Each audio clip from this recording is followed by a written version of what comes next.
béatitudes. Les béatitudes. Année des béatitudes. Les clés pour être béni et pour être heureux de Dieu. Notre texte de base, sur lequel nous avons commencé déjà à nous entretenir, c'est le verset 7e de Matthieu, chapitre 5e. Matthieu, chapitre 5, verset 7. Heureux les miséricordieux, car ils obtiendront miséricorde. Heureux les miséricordieux. Nous l'avons dit le dimanche passé. La miséricorde fait allusion à 3 mots. Le premier mot, c'est la compassion. La pitié que nous pouvons éprouver envers les autres. La compassion. Le deuxième mot auquel miséricorde fait allusion, c'est la bonté. La bonté. Nous venons de le chanter. Nous venons de le dire. La bonté. Et le troisième mot, c'est la clémence. Le pardon. La capacité à pardonner. Ceux qui portent le nom des cléments, je suis certain qu'ils pardonnent facilement. Il y a des cléments dans notre église? La clémence. Le pardon. La compassion, la bonté et la clémence, la capacité à pardonner. Paul reprend ces trois termes dans un seul verset que nous avons déjà lu dans Éphésiens au chapitre 4, verset 32. Qu'est-ce qu'il dit dans ce texte? Il dit ceci: soyez bons les uns envers les autres, compatissons, vous pardonnant réciproquement comme Dieu vous a pardonné en Christ. Voyez donc, la miséricorde, c'est la bonté. La miséricorde, c'est la compassion. La miséricorde, c'est le pardon. Heureux ceux qui ont de la compassion pour autrui, nous dit la Bible en français courant. Heureux ceux qui ont de la compassion pour autrui, car Dieu aura compassion pour eux. Dieu aura de la compassion pour eux. Quand nous avons de la compassion pour les autres, ils sont dans les problèmes, ils sont dans les difficultés, ils sont dans les épreuves. Nous avons compassion. La compassion, ce n'est pas simplement la pitié. La compassion va plus loin. Vous allez voir dans la Bible, chaque fois qu'il est écrit, Jésus fut ému de compassion. Mais il ne s'est pas arrêté là. Ça doit nous pousser à faire quelque chose qui console l'autre, qui soulage l'autre, qui puisse aider l'autre. C'est cela de la compassion. Heureux ceux qui ont de la compassion pour autrui, car Dieu aura de la compassion pour eux-mêmes. La Bible, en parole de vie, nous dit, ils sont heureux, ceux qui sont bons pour les autres, parce que Dieu sera bon pour eux. Heureux sont ceux qui sont bons pour les autres, parce que Dieu sera bon pour eux. Ces deux traductions nous montrent clairement, comme je l'ai dit le dimanche passé, que Dieu nous traite aussi selon la manière dont nous traitons les autres. Tu es bon avec les autres. Dieu te traitera selon sa bonté. Tu es gentil, Dieu te traitera selon sa gentillesse. La manière dont nous traitons les autres, c'est exactement de cette manière que Dieu va aussi nous traiter. Alors je voudrais que nous puissions nous poser les 3 petites questions que nous nous sommes posées le dimanche passé. La première question, avons-nous de la compassion pour les autres? Est-ce que j'ai de la compassion pour les autres? Ou bien, suis-je indifférent, insensible à ce qui arrive à un autre, à ce qui arrive à mon prochain, à ce qui arrive à mon frère, à ce qui arrive à ma soeur? Vous savez ce qui est beaucoup plus grave? C'est que parfois, ce n'est pas que nous sommes indifférents, ce n'est pas que nous sommes insensibles, mais nous nous réjouissons quand quelqu'un est dans les épreuves, quand quelqu'un est dans les difficultés. C'est comme si nous jouissions du malheur des autres. Et ça, ce n'est pas de la compassion. Et Dieu dit, heureux ceux qui ont de la compassion. Parce que Dieu aura de la compassion pour eux. Première question, est-ce que j'ai de la compassion pour les autres?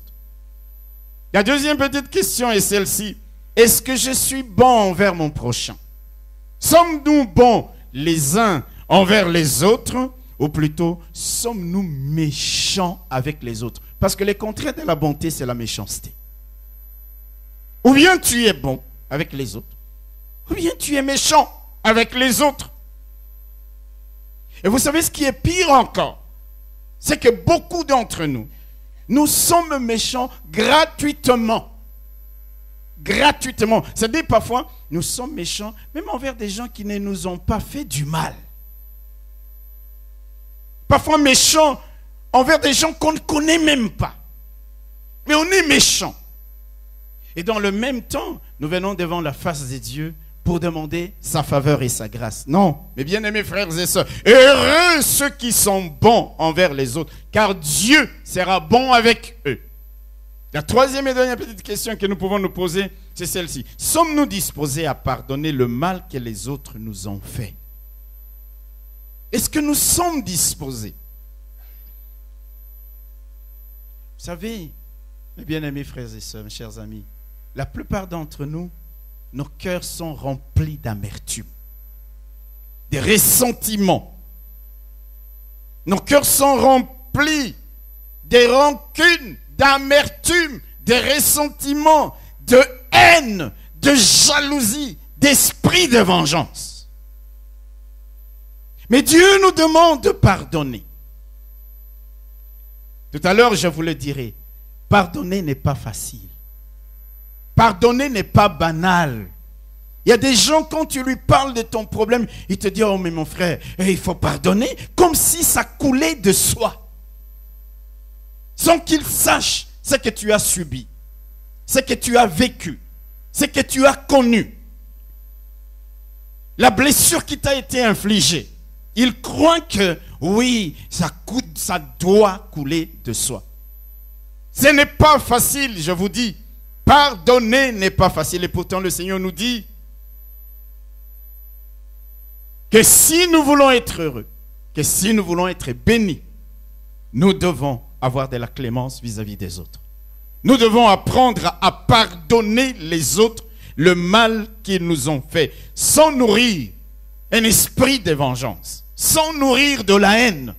Nous le verrons un peu plus loin, parce que tous ces sentiments-là, quand nous les entretenons en nous, nous faisons plus de mal à nous-mêmes qu'à la personne qui nous a fait du mal. Nous devenons doublement le bourreau de nous-mêmes. C'est pourquoi Dieu dit, Dieu nous invite, Dieu nous exhorte à pardonner. À pardonner. Vous savez, la volonté de Dieu à notre égard, mes bien-aimés frères et sœurs, c'est de nous bénir, c'est de nous faire du bien, c'est de nous voir heureux, c'est de nous voir comblés. Je vous assure que cela est possible, que nous soyons bénis, que nous soyons heureux, que nous soyons comblés, si nous mettons la parole de Dieu en pratique. Mettons la parole de Dieu en pratique. Le dimanche passé, nous avons parlé de la compassion. Avoir de la compassion pour les autres. Aujourd'hui, nous allons parler un peu de la bonté et du pardon. Alléluia. La bonté, c'est quoi? La bonté, c'est une qualité morale qui porte quelqu'un à faire du bien aux autres. C'est une qualité qui porte quelqu'un à faire du bien aux autres. À être gentil, bienveillant, aimable vis-à-vis des autres. C'est ça la bonté. Qui est une qualité. Alléluia. La Bible répète sans cesse les paroles suivantes. Car l'Éternel est bon. Sa bonté durera toujours. Louez l'Éternel car il est bon, car sa miséricorde dure toujours. Quand vous lisez les livres des psaumes, vous allez voir ces paroles être répétées à plusieurs reprises. Nous venions d'ailleurs de les chanter ici. Il n'y a pas d'autre Dieu, il n'y a personne qui soit bon comme notre Dieu. Dieu est bon. Et cet attribut qu'on appelle la bonté, c'est ce qu'on appelle en théologie un attribut communicable. C'est-à-dire que c'est quelque chose qui est en Dieu, mais qui nous communique au travers de sa parole. Vous savez qu'il y a des attributs qui ne sont pas communicables. Par exemple, Dieu est omnipotent. Il est tout puissant. Nous ne pouvons pas être tout puissants. Ce n'est pas communicable. Dieu est omniscient, il connaît tout. Ce n'est pas communicable. Et toi et moi, nous ne pouvons pas connaître tout. Nous ne connaissons qu'une petite, une infime quantité de savoir qui est mise à notre disposition. Mais la bonté est un attribut communicable. La Bible dit, louez Dieu, car il est bon. Il est bon. Il est bon. Je vous assure que Dieu est bon. C'est pourquoi l'apôtre Pierre disait, voyez et sentez combien l'Éternel est bon. Il ne parle pas simplement de voir, mais même de sentir. C'est pourquoi j'ai voulu que nous commencions ces temps par réaliser la bonté de Dieu, lui dire merci.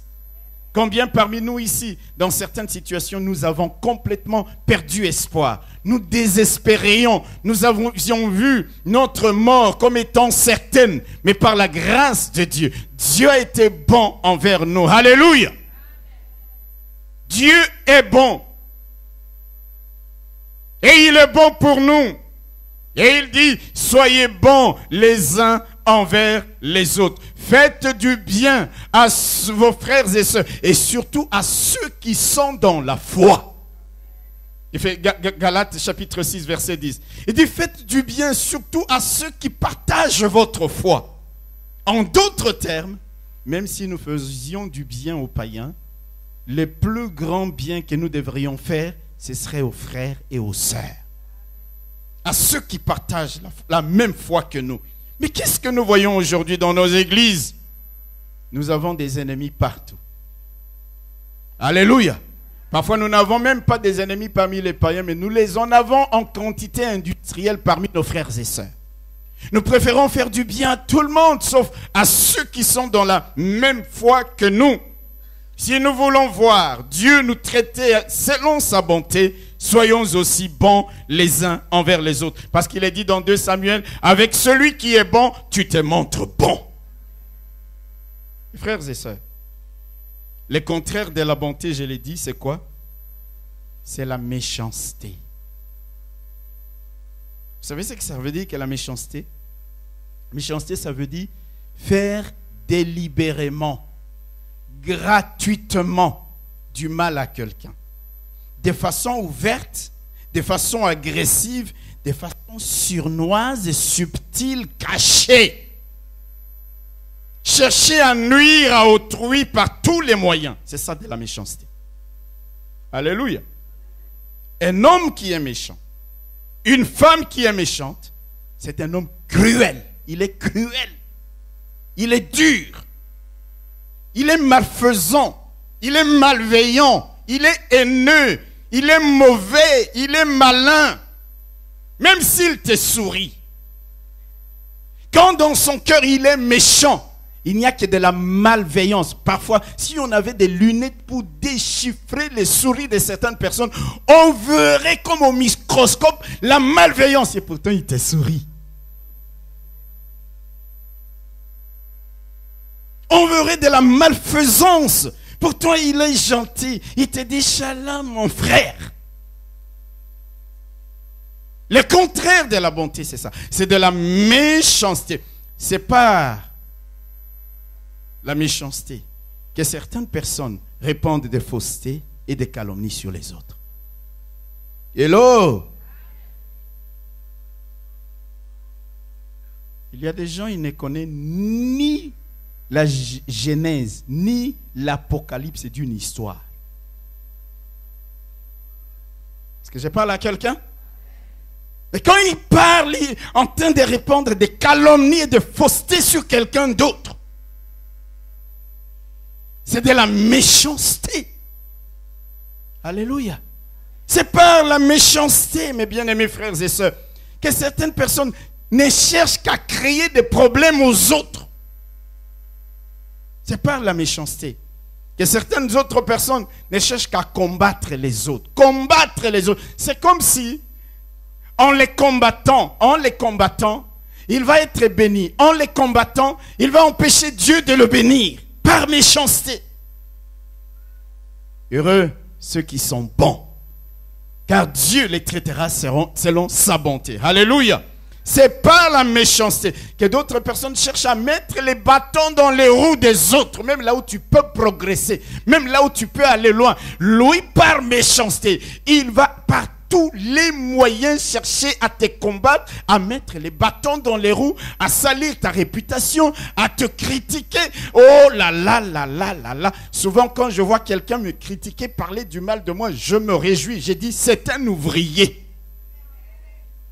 Et je vais vous dire pourquoi. Regardez dans les grandes sociétés. Jamais vous n'entendrez les patrons critiquer les ouvriers. Mais ce sont les ouvriers qui critiquent les patrons. Critique les autres, tu n'es qu'un ouvrier, tu garderas ces statuts d'ouvrier. Pendant ce temps, je ne te critique pas, je chante des louanges à Dieu et je continue à être patron. Est-ce que quelqu'un peut comprendre l'allégorie? Même dans les milieux des enfants de Dieu, les églises se critiquent. Parfois, quand j'entends ce qu'on dit sur l'arche, je dis, continuez, parce que c'est très bien. Ce que vous dites, la malédiction, les malheurs que vous prononcez contre l'arche, Dieu les changera en bénédiction et les multipliera par un coefficient exponentiel. Je vous assure, quand les gens vous cherchent du mal, par méchanceté, ils vous calomnient, ils vous critiquent, Dieu prendra tout ça, les changera en bien, pour que toi aussi tu dises, le mal qu'on a préparé pour moi, Seigneur, je te loue de ce que tu l'as changé en bien. Par méchanceté. C'est la méchanceté qui fait que certaines personnes vont te jalouser. Et ils vont te jalouser au point de, parfois même d'aller prier pour qu'un malheur t'arrive. Ah ben je vous dis. Vous savez que du temps de Paul, à un moment donné, les gens jeûnaient, les gens ont dit, nous allons jeûner jusqu'à ce qu'un malheur lui arrive. Nous jeûnerons jusqu'à ce qu'il meure. Parfois quand je prêche certaines choses, elles me sont déjà arrivées à moi-même. J'ai vu des gens jeûner pour que je meure. Passer des journées, des nuits, assis par terre, c'est de la méchanceté. Quelqu'un peut dire amen?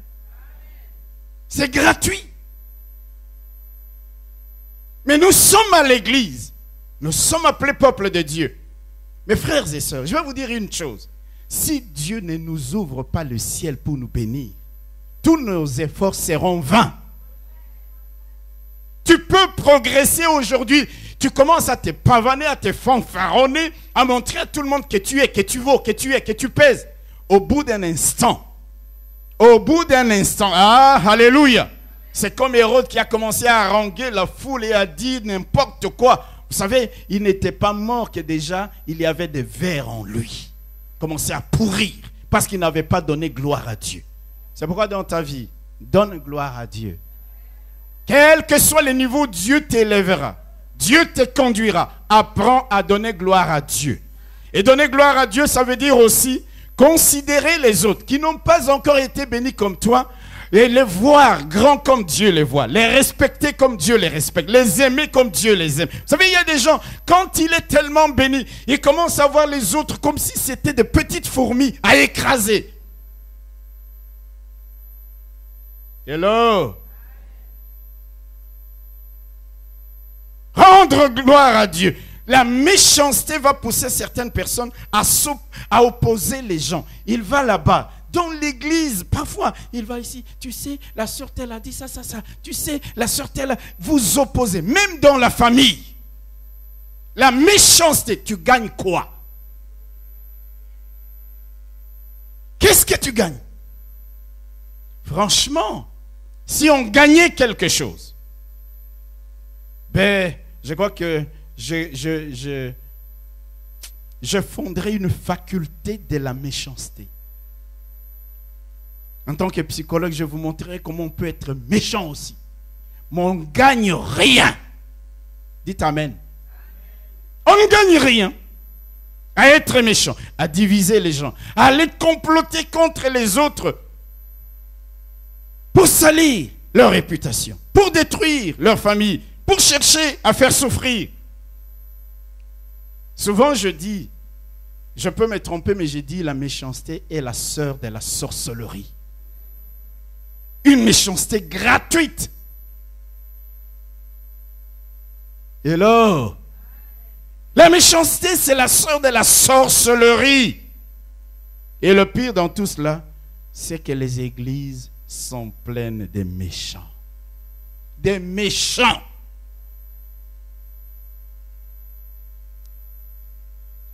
Des méchants. Pourtant Dieu dit, soyez bons, comme je suis bon. Vous avez reçu ma nature. Soyez bons les uns envers les autres. Mais nous disons, non, non, non. Seigneur, tu t'es trompé. Nous voulons être méchants.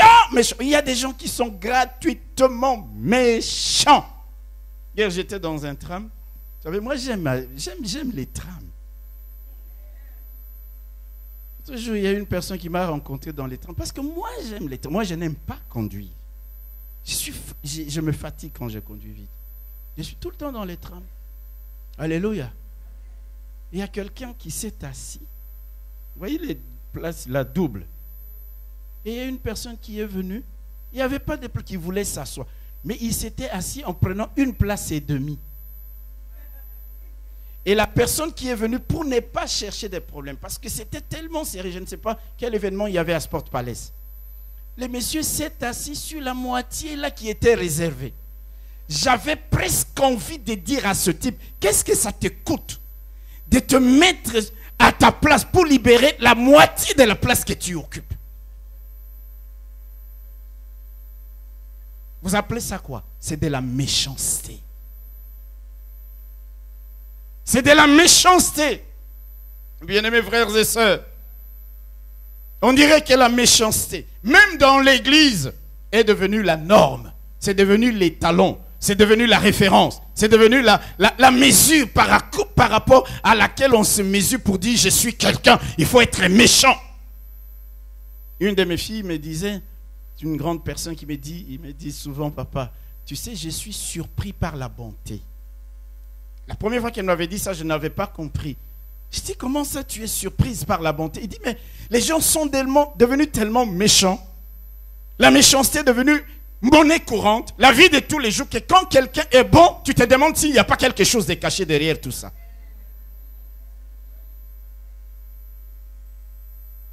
Alléluia. Même dans l'église, les gens sont méchants, méchants. Vous n'avez aucune idée. Mais dans le même temps, nous voulons être heureux. Dans le même temps, nous voulons être bénis. La Bible dit, soyez compatissants, soyez bons. Avec les bons, Dieu les traitera selon sa bonté.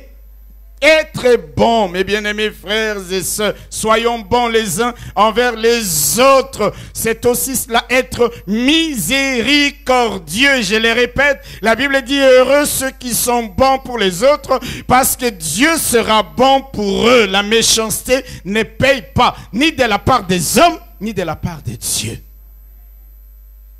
C'est des choses simples, vous allez me dire. Qu'est-ce que vous voulez? Laissez-moi nous les répéter. Dans Proverbes au chapitre 14, verset 32, Proverbes chapitre 14, verset 32, la Bible dit, le méchant est renversé par sa méchanceté. Le méchant, tu es méchant, tu gagnes, tu as l'impression de gagner.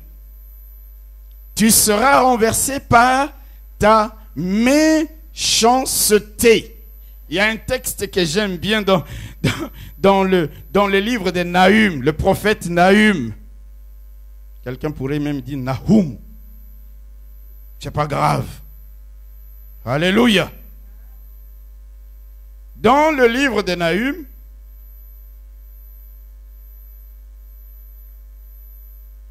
au chapitre 3, verset 19, écoutez ce que la Bible dit. La Bible dit, il n'y a point de remède à ta blessure. Vous allez comprendre à qui Dieu parle. Il n'y a point de remède à ta blessure. Ta plaie est mortelle. Tous ceux qui entendront parler de toi battront des mains sur toi. Car quel est celui que ta méchanceté n'a pas atteint? Hello? Dieu s'adresse à quelqu'un et lui dit, y a-t-il dans l'église de l'âge de l'Éternel quelqu'un qui tu n'as pas, vis-à-vis duquel tu n'as pas été méchant? ta plaie, ta blessure, ce sera inguérissable. À cause de quoi? À cause de ta méchanceté gratuite vis-à-vis des grands, des petits, des jaunes, des noirs, des blancs. Il n'y a personne vis-à-vis de laquelle ta méchanceté n'a pas été manifestée. Vous vous imaginez ça? Quelqu'un peut dire amen? Il dit quoi? Il n'y a point de remède à ta blessure. Ta plaie est mortelle, c'est-à-dire ta plaie là, elle va te conduire à la mort. Il n'y a plus de remède. Et pourquoi? Et il dit tous ceux qui entendront parler de toi, quand tu vas mourir, il dit, il y a des gens qui battront des mains pas, tellement, il n'y a personne dont ta méchanceté n'a pas été manifestée. Vous voyez que la méchanceté ne paye pas. Dites amen. Dites amen. Et nous le disons, pourtant nous sommes méchants. Méchants. Il faut que je prêche calmement. Mais des choses simples, mes bien-aimés frères et sœurs. Il dit, ta plaie, il n'y aura point de remède. De remède. Ça veut dire, tant que tu resteras méchant et méchante, ou méchante, il n'y aura pas de remède. Il n'y aura pas de solution. Il n'y aura pas d'exaucement. Il n'y aura pas de miracle. Mais comment voulez-vous que je me ferme toutes ces bonnes choses que j'attends de la part de Dieu parce que je dois être méchant? Ne fût-ce que par intérêt, par calcul. Je veux être bon pour que quand j'ai une blessure, il y ait un remède à ça. Quand j'ai une plaie, qu'elle ne me conduise pas à la mort parce que je suis bon et Dieu peut, à cause de cela, me traiter selon sa bonté. Il dit, ta plaie, ça ne va pas guérir, tu mourras avec, à cause de ta méchanceté. Mais même pas de ta méchanceté, il va plus loin, il dit, car quel est celui, y a-t-il une seule personne, quel est celui que ta méchanceté n'a pas atteint?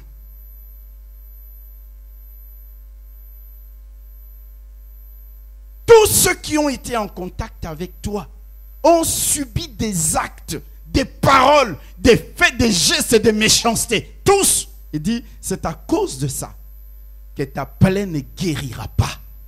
Il n'y a pas de remède pour toi. Tu mourras. Dans le psaume 37. Ça, c'est grave. Qui veut mourir de ça? Qui veut mourir de pauvreté ici? Personne. Qui veut mourir de n'importe quelle maladie? Personne. Il y aura un remède si nous sommes bons les uns envers les autres. Il y aura l'exaucement de la part de Dieu. Psaume 37. Verset 18 à 20. Psaume 37. Verset 18 à 20. Alléluia.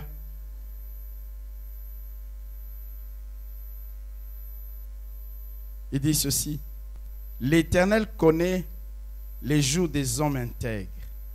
Et leur héritage dure à jamais. Ils ne sont pas confondus au temps du malheur. Et ils sont rassasiés au jour de la famine. Mais les méchants périssent. Et les ennemis de l'Éternel, comme les plus beaux pâturages. Ils étaient là, mais ils s'évanouissent en fumée. Les méchants périssent. Si nous voulons être bénis de Dieu, vivre heureux, soyons bons envers les uns, envers les autres. Sois bon envers les enfants des autres. Dis Amen. Sois bon envers les frères et sœurs en Christ. Sois bon, sois bonne. Fais du bien à ton mari, à ton épouse, à tes enfants, à ta belle-mère, à ta belle-fille, à ton beau-père, à ton beau-fils.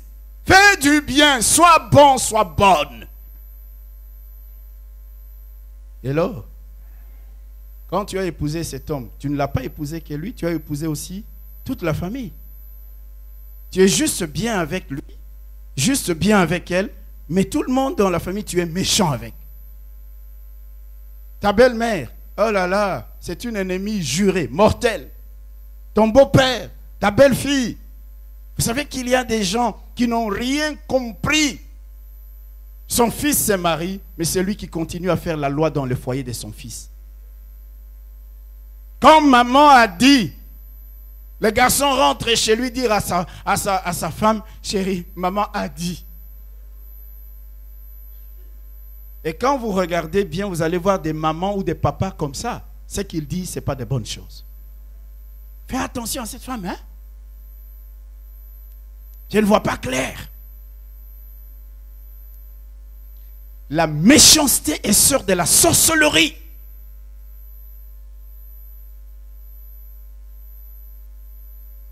Quand ton fils ou ta fille se marie, tu le laisses pour faire son foyer. Tu seras là pour les encadrer, pour les conseiller et non pas dicter ta loi dans leur foyer. Est-ce que quelqu'un comprend ça? C'est que je ne comprends pas, c'est que même des enfants de Dieu se laissent dicter la conduite dans leur foyer par leurs parents, alors que la Bible dit l'homme quittera son père et sa mère et s'attachera à sa femme. Je ne veux pas dire par là que lorsqu'on s'attache à sa femme, on n'écoute plus son père, on n'écoute plus sa mère, on est en guerre contre ses parents, loin de là. Alors s'il y a des parents ici qui continuent à dicter tout, ils peuvent même dire, les lundis, même si ta femme veut manger du poisson, son bakaka fumbwa. C'est juste le fumbwa. Et le mari, il va au marché. Sa femme lui a dit, chérie, est-ce que tu peux amener le poisson? Il dit, non, maman a dit, le lundi, c'est le fumbwa. C'est quoi ça?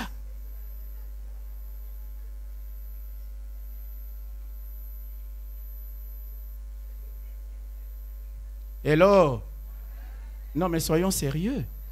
Combien ici sont des parents? Demain, vous allez marier vos enfants. Regardez les factures que vous allez présenter à la belle famille. Parfois, c'est de la méchanceté. Écran plat. Ça... Seigneur de gloire. Savoir avec quoi? Avec quoi? Écran plat. 42 pouces. Et on précise. 42 pouces. Non mais soyons sérieux. Je vous ai toujours dit, on ne s'enrichit pas avec l'argent de la dot. Parce que d'ailleurs, l'argent de la dot, ce n'est pas une personne qui utilise ça. On donne à chacun un peu. Comment tu vas t'enrichir?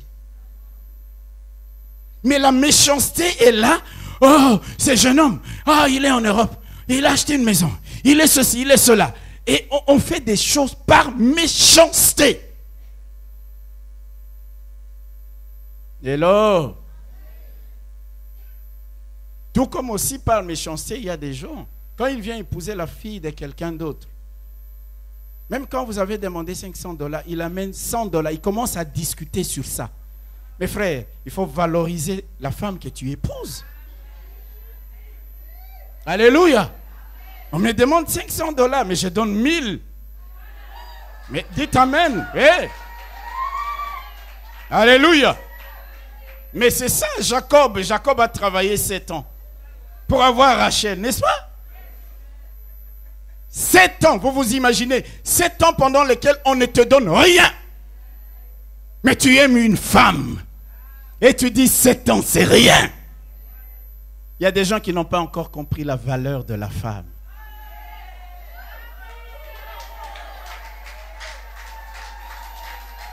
Alléluia. Ce qui fait que quand il amène même $1000 là, il commence à maltraiter la femme à la maison comme s'il avait donné l'argent de la Banque nationale de Belgique.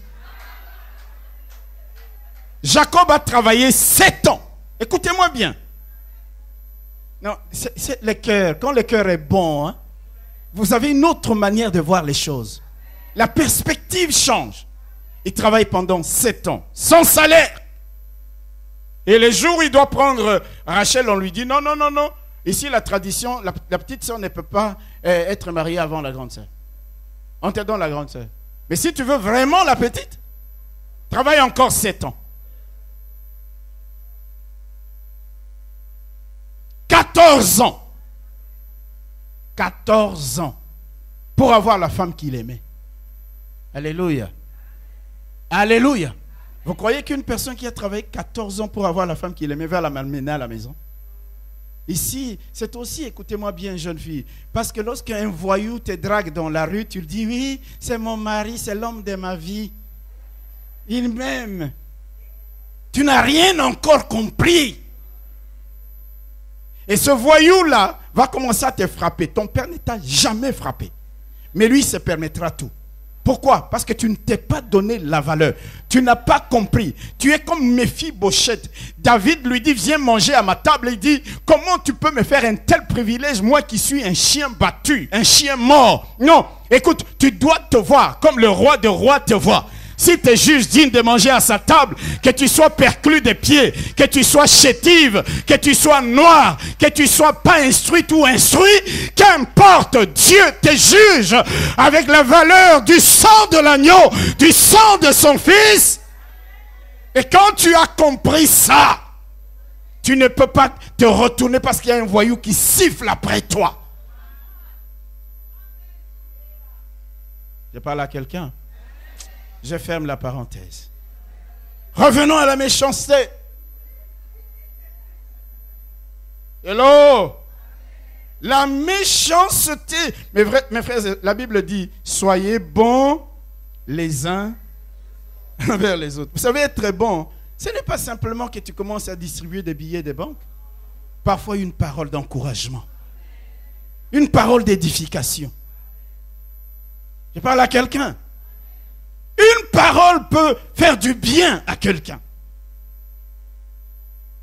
Mais j'ai remarqué dans nos milieux, si je dis à frère Edmond, tu prêches bien, il sort, il dit, vous avez entendu, quand je prêche, même le pasteur lui-même, il le reconnaît. On se gonfle la tête. Tu dis à quelqu'un, ah ma soeur, tu es bien habillée. Ma soeur, tu ne sais pas où je vais, hein? Pourquoi nous les Africains, on ne peut pas nous féliciter sans que ça nous monte à la tête? On ne peut pas nous dire une parole d'encouragement sans que ça nous monte à la tête. Félicite quelqu'un. Dis-lui, ma soeur, quand tu officies. Ah, c'est formidable. Ah, il vient à la chorale, le chef de l'équipe de louange, il dit, vous ne m'avez pas programmé depuis un mois. Vous savez, moi, quand j'officie, le ciel s'ouvre. Frères et sœurs, alléluia. Vous savez, Dieu nous a donné différents dons et talents. Qu'est-ce que tu as que tu n'as pas reçu de la part de Dieu? Ne viens pas me dire, pasteur, quand tu prêches, il y a beaucoup de gens qui me le disent, je le sais, c'est un don. Et je l'ai reçu de Dieu. Et je n'ai pas à me vanter de ça. Alléluia.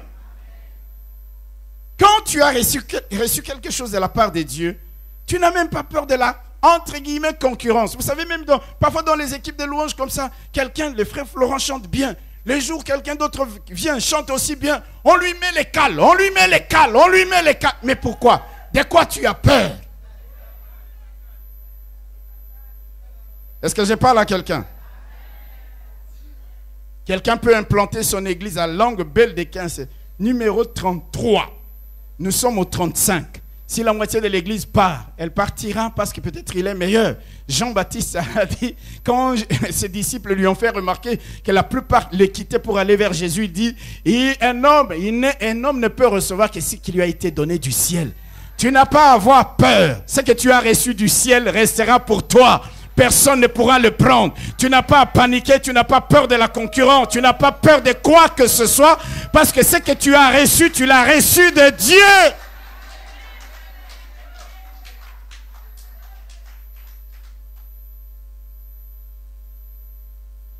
Et ne te considère pas comme le meilleur.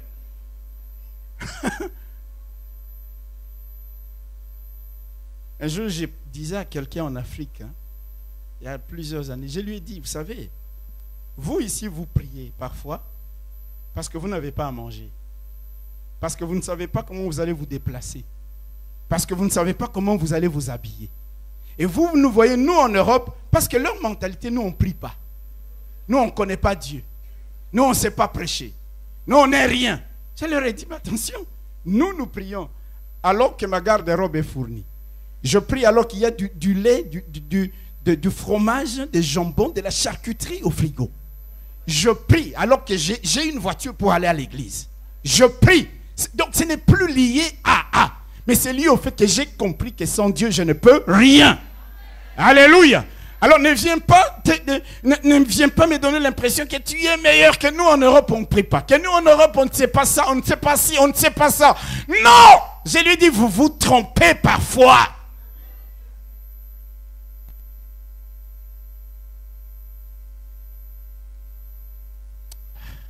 La méchanceté. Être bon les uns envers les autres. Dites Amen. La méchanceté ne paye pas. Alléluia. Alléluia. Nous ne pouvons pas prétendre être traités avec bonté par Dieu alors que toutes nos actions, nos paroles, nos faits, nos gestes vis-à-vis des autres respirent la méchanceté. Non, non, non. Heureux ceux qui sont bons envers les autres, car Dieu sera bon vis-à-vis d'eux. Alléluia. Ils sont bons avec les autres et c'est ainsi que Dieu sera bon avec eux. C'est ça la parole de Dieu. Cesse d'être méchant. Méchante aussi. Quand je dis méchant, c'est au pluriel. Hein? C'est-à-dire les femmes sont des dents. Et parfois la méchanceté des femmes. Hein? Mieux vaut parfois la méchanceté d'un homme que d'une femme.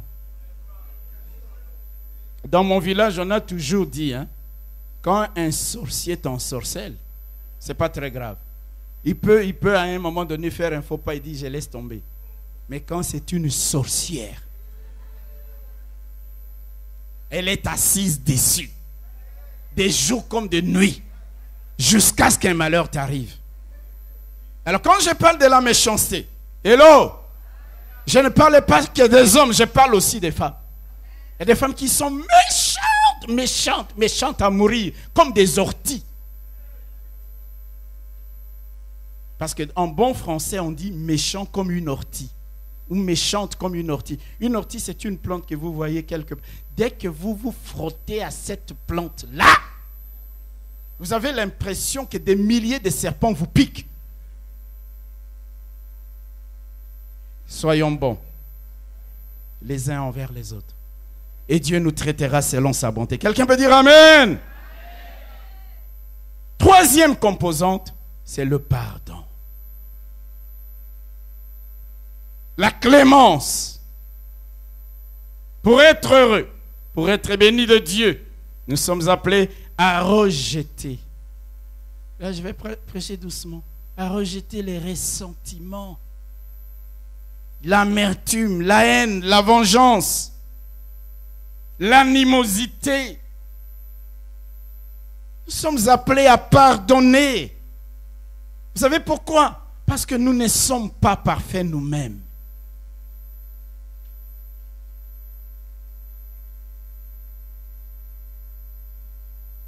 Je vais vous donner plusieurs raisons pour lesquelles chacun de nous devrait faire des efforts pour pardonner. Même comme je l'ai dit, même si ce n'est pas facile. La première raison, c'est quoi? C'est pour notre propre santé. Et là, la Bible dit dans 3 Jean 2, je souhaite que tu prospères à tous égards et sois en bonne santé comme prospère l'état de ton âme. C'est-à-dire, il y a une corrélation, une relation entre l'état de ton âme et ta santé. Quelqu'un me suit? Et l'âme, c'est quoi? L'âme, c'est le siège de nos émotions. Quand tu as de la haine, quand tu as de la colère, quand tu as l'esprit de vengeance, où est-ce que ces sentiments-là résident? C'est dans ton âme. Alors, quand ton âme est polluée par ces choses-là, comme il y a une corrélation directe avec ta santé, tu peux développer des maladies. C'est ce qu'on appelle les maladies psychosomatiques. Des maladies qui touchent l'esprit, le psyché et le soma, c'est-à-dire le corps. Alors quand vous avez de la haine vis-à-vis de quelqu'un, vous avez de la colère, vous nourrissez un esprit de vengeance vis-à-vis de quelqu'un, cela peut se traduire par une mauvaise santé chez vous. Hypertension. Vous souffrez de la tension artérielle. Vous souffrez de la gastrite. Est-ce que quelqu'un m'entend? Vous devenez nerveux. C'est psychologique.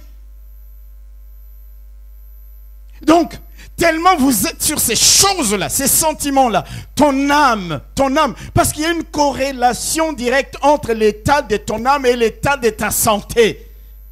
Quand quelqu'un t'a fait du bien et que tu ressasses ce qu'il t'a fait et que tu nourris l'esprit de vengeance, tu ne cherches qu'à répondre au mal par le mal, tu ne veux pas pardonner, tu te fais souffrir. Conséquence, tu vas voir, tu peux développer tout un tas de maladies. Hello? Qu'est-ce qui fait que parfois certaines personnes, ils vont à l'hôpital, on ne voit rien. Ce n'est pas forcément des maladies démoniaques. Il y en a, oui. Il y a des maladies qui sont liées simplement au fait que quand il va en ce moment-là, il n'est pas en colère, on ne voit rien. Mais il rentre chez lui. Un jour, je suis allé faire le contrôle général à l'Institut de médecine tropicale. J'étais en retard. Alors, quand je suis descendu à Hohenplatz, j'étais un peu pressé là, j'étais un peu stressé. Alors quand on a commencé à me prendre la tension, le médecin le regarde, il dit, mais ta tension est très élevée. J'ai dit, non, moi j'ai pas de problème de tension. Alors il me dit, tu as couru, tu étais stressé. J'ai dit, oui. Il dit, ah, on va prendre la tension après. Quand on a pris la tension après, normal, j'étais stressé. Vous comprenez? Tension, ça monte. Quand tu nourris, tu ressasses ce qu'on t'a fait. Tu revis. C'est pourquoi la Bible dit, ce que je repasserai dans mon cœur, c'est ce qui me donne de l'espoir. C'est ce qui me donne de m'attendre à Dieu. Alors, première raison pour laquelle Dieu nous exhorte à pardonner, c'est pour nous éviter à nous-mêmes des maladies psychosomatiques. Gastrite, stress, nervosité. Finalement, qui souffre le plus? Non seulement quelqu'un t'avait fait du mal, mais à cause du fait que tu es en train d'entretenir ce mal, tu développes encore des maladies. Il a été bourreau, il n'a pas fini le boulot, et toi-même tu finis le boulot en toi-même. Alors à un moment donné, il faut arrêter d'être dans cet engrenage. Est-ce que quelqu'un peut dire amen? Parce que je ne fais que du mal à moi-même.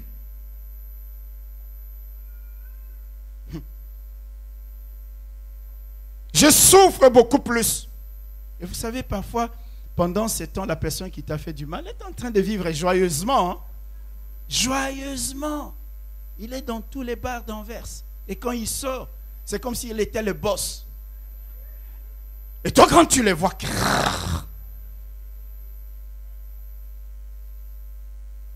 à un moment donné, je vais vous montrer comment on peut en sortir. Hello? Première raison, c'est ça. Pourquoi devrais-je souffrir des maladies? Pas souffrir dans le cœur forcément. Oui, il y a déjà ça. Mais physiquement, physiologiquement, les maladies psychosomatiques, psyché, esprit, soma, corps. Non, il faut que j'arrête cet engrenage. Que je sois en bonne santé. Parce que c'est ça la volonté de Dieu. Dieu veut que tu sois en bonne santé. Dis amen. Dieu veut que tu sois en bonne santé. C'est sa volonté. Alors il te dit, fais attention à l'état de ton âme. Évite les émotions négatives. Évite l'amertume, le ressentiment, la vengeance, la colère, la nervosité. Évite ces choses-là. Oui, t'en fais du mal. T'as fait du mal.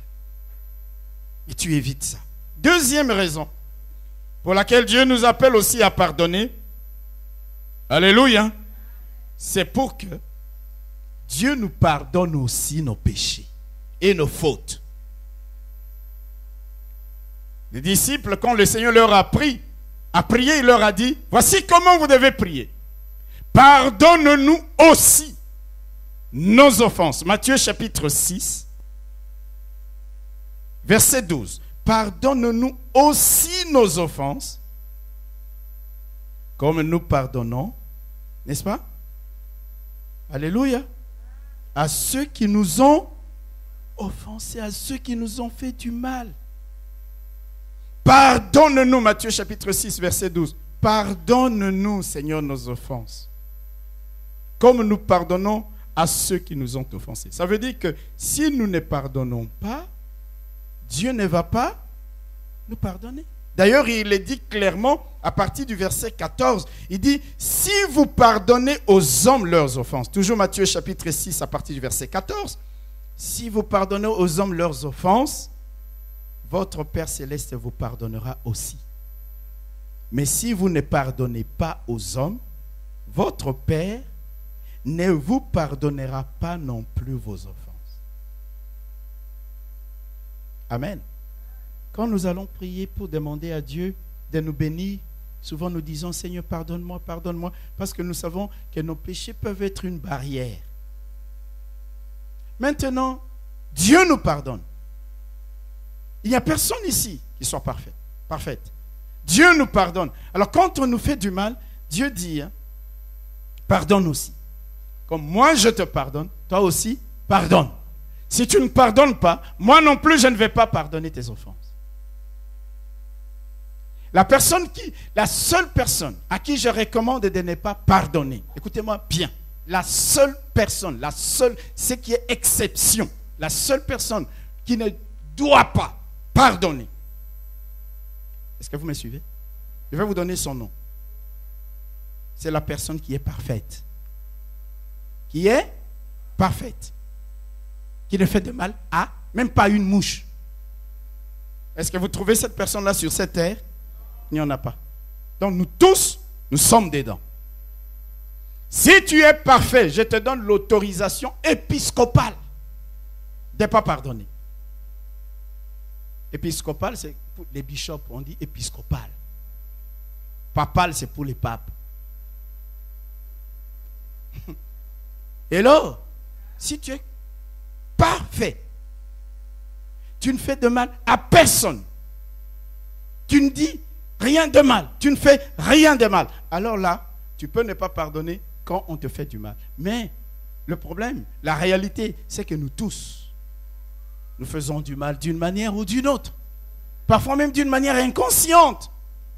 Alors nous disons, Seigneur, pardonne-nous nos offenses, comme nous aussi nous pardonnons. Quand nous pardonnons, notre Père Céleste va aussi nous pardonner. Amen. Troisième raison pour laquelle Dieu nous exhorte à pardonner. C'est parce que le manque de pardon peut constituer un blocage à nos prières. Le manque de pardon peut constituer un blocage. C'est-à-dire quoi? Tu pries, mais il y a une barrière qui empêche tes prières de monter jusque devant le trône de Dieu. Il y a une barrière qui empêche tes prières de toucher le trône de Dieu. C'est pourquoi Jésus, lorsqu'il enseignait, il a dit dans Matthieu chapitre 5, à partir du verset 23, il dit ceci: si donc tu présentes ton offrande à l'autel, si donc tu es en prière, et que là tu te souviens que ton frère a quelque chose contre toi, c'est grave. Il dit, laisse là ton offrande devant l'autel. Ne prie même pas. Va d'abord te réconcilier. Va d'abord pardonner ton frère, puis viens présenter ton offrande pour que je l'agrée. C'est fort, n'est-ce pas? Vous savez, certaines de nos prières sont vaines. Pourquoi? Nous ne voyons pas pourquoi. Parce qu'il y a encore des choses là. Des gens que nous avons emprisonnés en nous. Nous refusons de leur pardonner. Et là, j'ai donné combien de raisons déjà? Bon, je vais un peu plus vite. Quatrième raison pour laquelle nous devons pardonner. Ça, j'aime ça. J'aime beaucoup ça. D'ailleurs, je vais vous dire un secret. Il ne faut pas le dire à quelqu'un d'autre. C'est l'une des raisons qui me donne vraiment de pardonner. C'est ça. C'est la quatrième raison, c'est que Dieu nous demande de pardonner. Écoutez-moi bien. Parce que Dieu lui-même va s'en charger. Mieux vaut que tu laisses Dieu se charger de te venger. Il va s'en charger. C'est pourquoi dans Romains au chapitre 12, verset 19, il dit, à moi la vengeance, à moi la rétribution. Dieu dit, ah, Thaïs, reste calme, laisse ce problème, je vais m'occuper. Dites Amen. Il dit, ne perds pas ton temps, Thaïs, tu as ta famille, tu as ton boulot. Non, ne t'occupe. Laisse-moi ça, laisse-moi. À moi la vengeance. À moi la rétribution. Je vous donne un exemple de ce qui s'est passé un jour dans la vie du roi Joas. 2 Chroniques chapitre 24. Je vous donne cet exemple parce que moi, ça m'aide beaucoup. 2 Chroniques chapitre 24.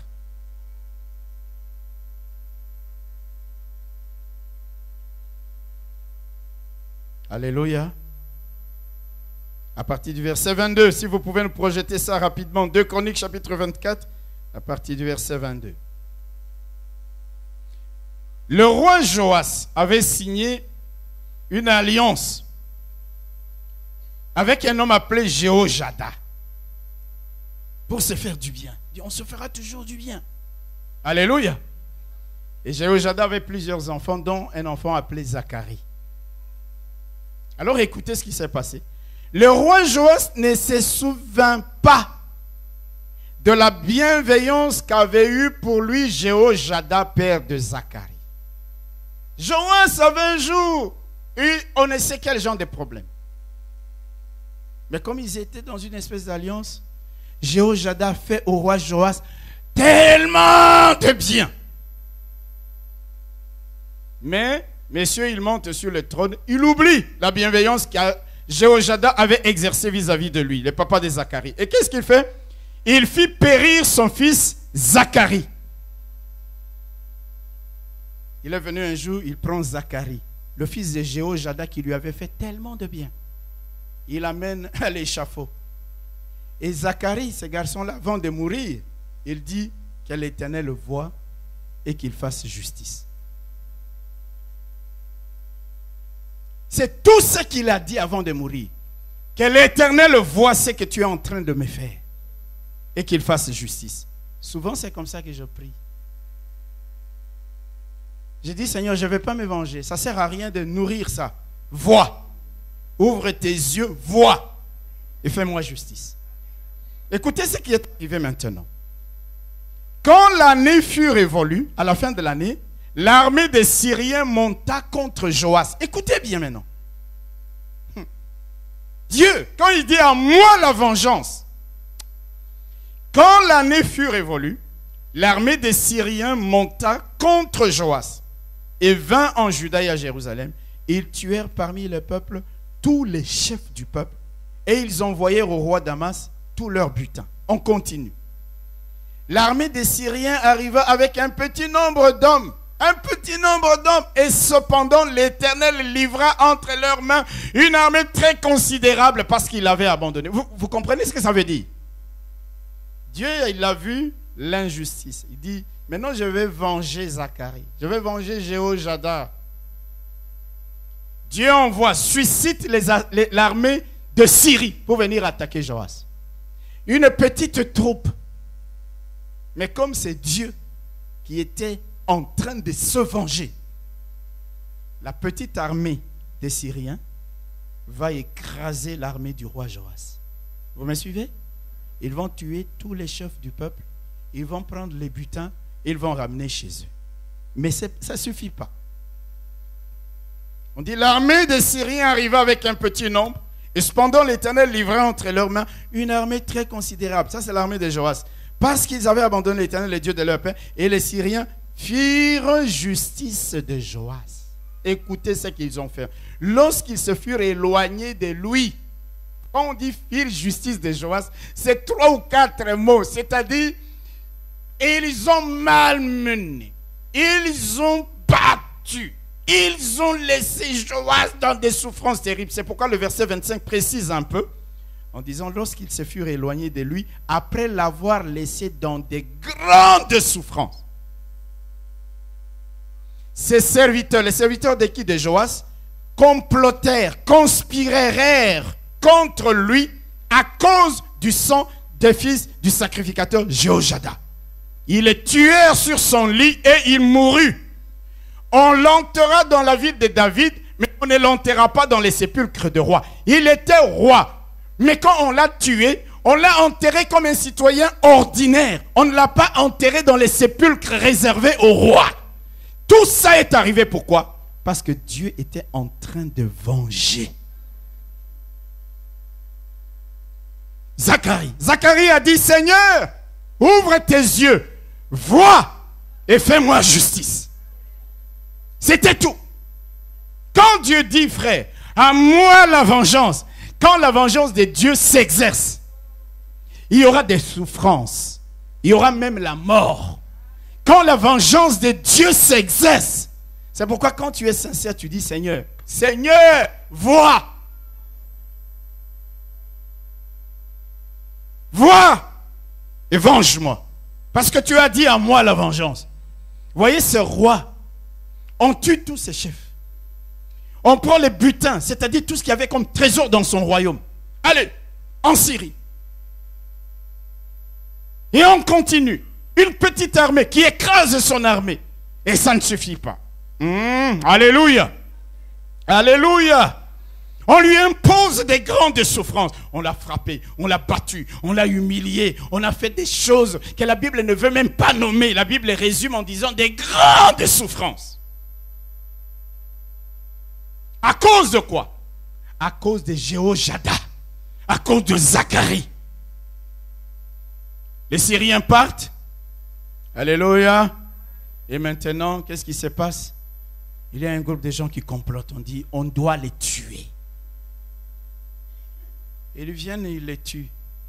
Et quand il est mort, tout roi qu'il était, vous savez, les rois avaient leur sépulcre à eux. On n'enterrait pas les rois là où on enterrait les citoyens ordinaires. Hello. Et les gens de son peuple, de son royaume disent, il n'est pas digne qu'on l'enterre là où on enterre les rois. Donnons-lui une sépulcre ordinaire parmi le peuple. Vous vous imaginez? C'est-à-dire qu'il a souffert et humilié, non seulement pendant le temps de sa vie, mais même dans la mort. Pourquoi? Parce que c'est Dieu qui s'est vengé. Quand quelqu'un te fait du mal, va devant Dieu. Ne te venge pas. Dis à Dieu, Seigneur, vois et fais-moi justice. Je continue ma vie, mais vois-le. Vois, Seigneur. Quand Dieu prend ton dossier en ce moment-là, aïe, aïe, aïe, aïe, aïe, aïe, aïe. Tu sais, toi tu es incapable d'empêcher celui qui t'a fait du mal de dormir, mais Dieu est capable. Tu es incapable d'empêcher celui qui t'a fait du tort d'avoir de l'appétit, mais Dieu peut le faire. Il commence à maigrir, il n'a plus d'appétit, il n'a plus sommeil, il est tendu, il est stressé jusqu'à ce qu'il dise, non, je n'en peux plus, Seigneur, je n'en peux plus. Parce que là, c'est Dieu qui a pris les dossiers en main. Et si Dieu décide même qu'il y ait la mort, il y aura la mort. Et en ce moment-là, on dira c'est un sorcier. Oh, si vous voulez dire que je suis sorcier de ce point de vue, oui, je le dis, oui. Pas de la sorcellerie méchante, mais parce que mon Dieu a récupéré mon dossier. Oh, mes bien-aimés frères et sœurs, nous avons un Dieu. Parfois, j'aime Flora quand elle chante ici, que Dieu a sombi ma kamonanga. Comment on peut dire ça en français? Il prend corps et âme de mon dossier. Et il récupère mon dossier. Il y a des moments, laisse Dieu récupérer les dossiers. Et là, vis-à-vis de tes ennemis, laisse-leur récupérer les dossiers. Ce qu'il va faire, ça n'a pas de commune mesure avec ce que tu peux faire. Encore que si tu te venges, tu peux te retrouver dans la faute parce que tu as fait la même chose que ce qu'on t'a fait. Mais comme Dieu est souverain, alléluia, ce qu'il fait, il le fait avec équité. Personne ne peut venir lui dire tu as fait ça. Il n'y a personne qui peut le juger. Il n'y a personne. Mais simplement il a récupéré un dossier. Zacharie a dit, oh mon Dieu, vois et fais-moi justice. Joas a continué à être roi. À la fin de l'année, il y a un temps tes ennemis se réjouiront, mais ils ne savent pas ce qui les attend. Il y a un temps, ils seront comme des gagnants, mais ils ne savent pas ce qui les attend. Parce qu'un jour, tu as prié en disant, Seigneur, fais-moi justice. C'est pourquoi faites attention à certaines personnes. Tu commences à faire du mal aux gens. Je vais vous dire une chose. Je ne prie pas ça tous les jours parce que tu m'as fait un petit rien, tu m'as boudé, tu ne m'as pas salué. Ça, c'est des conneries, ça. Mais quand tu m'as fait tellement de mal, je souffre tellement. Je vais faire cette prière. Je vais la faire devant Dieu. Et crois-moi, le Dieu qui a dit à moi la vengeance, à moi la rétribution. Fais gaffe. Et là, même l'honneur et la dignité d'un roi lui ont été ôtés. On a dit on ne peut pas l'enterrer parmi les sépulcres royaux. Non, allez l'enterrer parmi le peuple. Ah, je vous donne une autre raison et nous terminons presque. Alléluia. Heureux les miséricordieux, heureux ceux qui pardonnent aux autres. Heureux, ils sont heureux. Pourquoi? Parce que c'est Dieu qui récupérera le dossier de la vengeance. Toi tu pardonnes, mais Dieu récupère. Pourquoi non, nous n'avons aucun intérêt à être méchants. Dieu nous demande de pardonner pour que nous soyons libres. Libérés, déchargés d'un lourd fardeau qui est le manque de pardon. C'est pourquoi certains ont lu un merveilleux livre intitulé « Le pardon, une puissance qui libère ». Quand tu pardonnes, tu es libéré d'un poids. Tu es déchargé d'un fardeau. Tu es libéré et tu libères aussi la personne que tu as emprisonnée. En fait, ça veut dire que si tu ne pardonnes pas, tu es comme dans une prison. Et toi et la personne que tu ne pardonnes pas dans ton cœur, tous les deux, vous êtes dans une prison. Tu vas au marché, tu vas à Carrefour, tu vas à Lidl, tu vas à Aldi, tout ce que tu veux, etc., etc. Mais sans même te rendre compte que tu es en prison. Et que tu as emprisonné quelqu'un. Quand tu pardonnes, alléluia, tu sors de la prison. C'est une puissance qui libère. Dites Amen. Alléluia. Mes frères et sœurs, laissez-moi nous dire que, comme je l'ai dit au début, beaucoup de gens parlent du pardon comme s'il s'agit d'une chose simple. Comme s'il s'agit d'une chose facile. Ils ne cherchent pas toujours, ils ne savent pas toujours ce que les autres ont subi, ce que les autres ont vécu, ce que les autres ont connu, ont souffert, les blessures, les traumatismes, les chocs émotionnels, la douleur, les épreuves que les autres ont traversées. Rien. Quand tu viens lui parler de ton problème, il te dit, la Bible nous dit, frère, pardonne. Ah, limisa, pardonne seulement. C'est pas comme ça qu'il faut parler à quelqu'un qui vient te voir. Tu dois être un chrétien spirituel qui pardonne. C'est pas comme ça qu'on... Tu ne sais pas ce que la personne a enduré. Alléluia.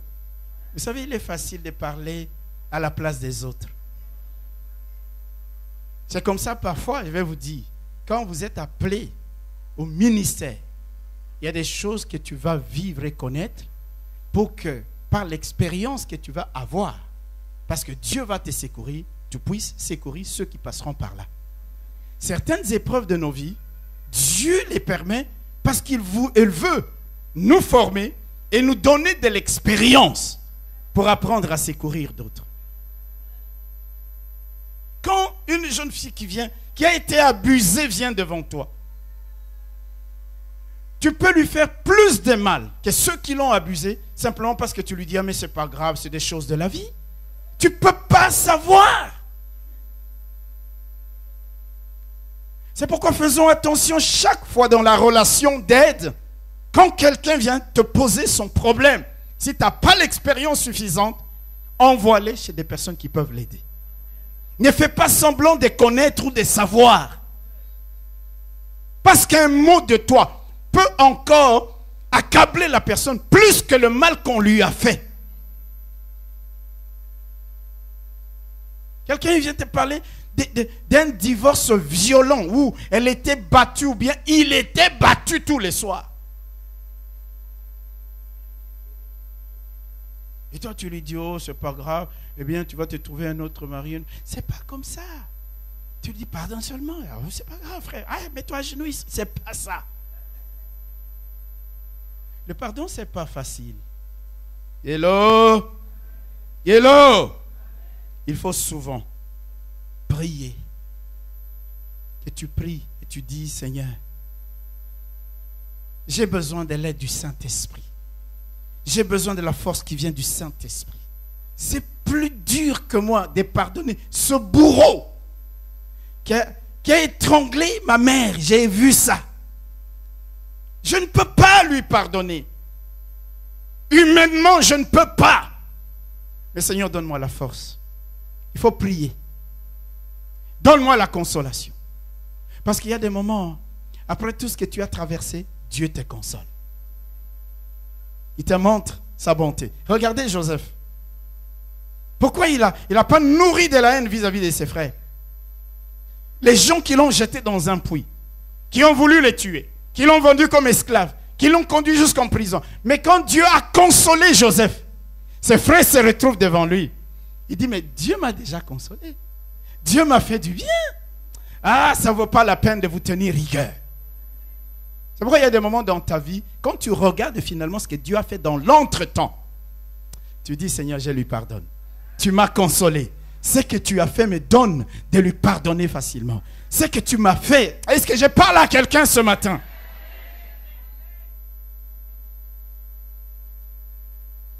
Priez. Regardez à la consolation de Dieu.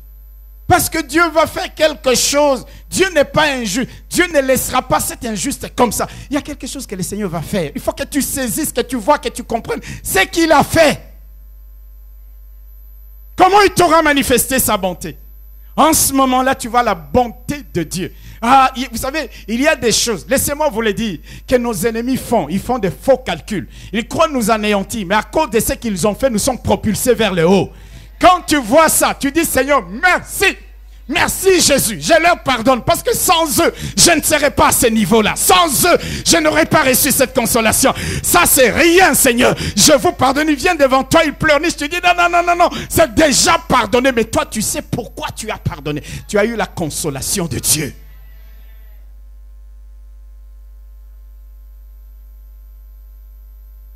Hello? Il faut parfois être honnête avec toi-même et avec Dieu.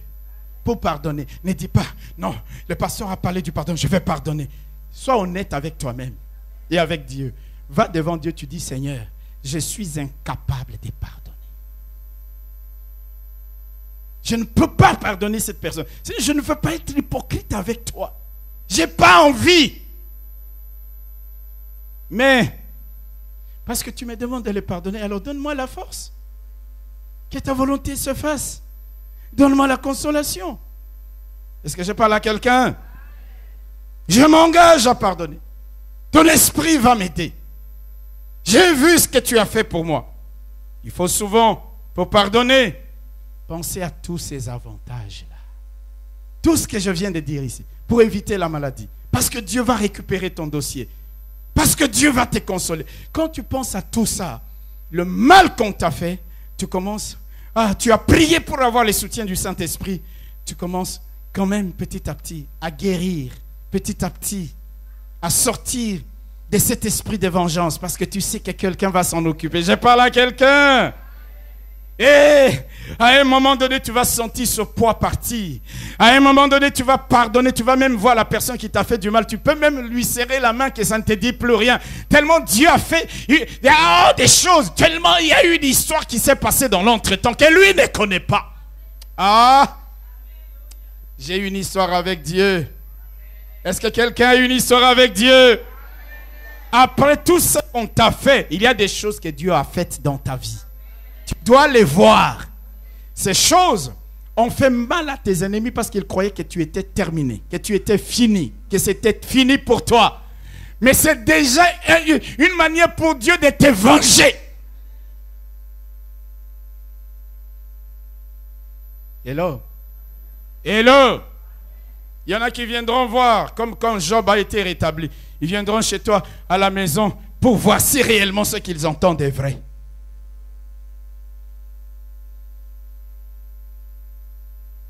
Et puis ils constateront que c'est vrai. Alors je dis souvent, si quelqu'un veut mourir d'infarctus, c'est son problème. À cause de la jalousie. le Seigneur aura fait des choses dans l'entretemps pour te consoler. Alléluia. Et laisse-moi te dire que ce n'est pas fini. Tes ennemis, Dieu, quand Dieu n'en a pas encore fini avec eux, Dieu continuera. Alors, ça sert à quoi de garder de la haine vis-à-vis de ces gens-là? Laisse le Seigneur s'en occuper. Dis comme Zacharie, Éternel, vois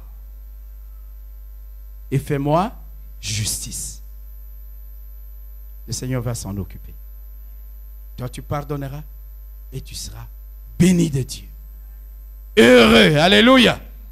Heureux les miséricordieux, car ils obtiendront miséricorde. Heureux ceux qui ont de la compassion pour autrui. Heureux ceux qui sont bons pour les autres. Heureux ceux qui pardonnent aux autres.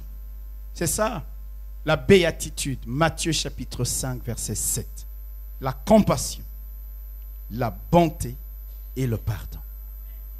Quand nous vivons, nous mettons cette parole en pratique, Dieu nous bénira. Dites Amen.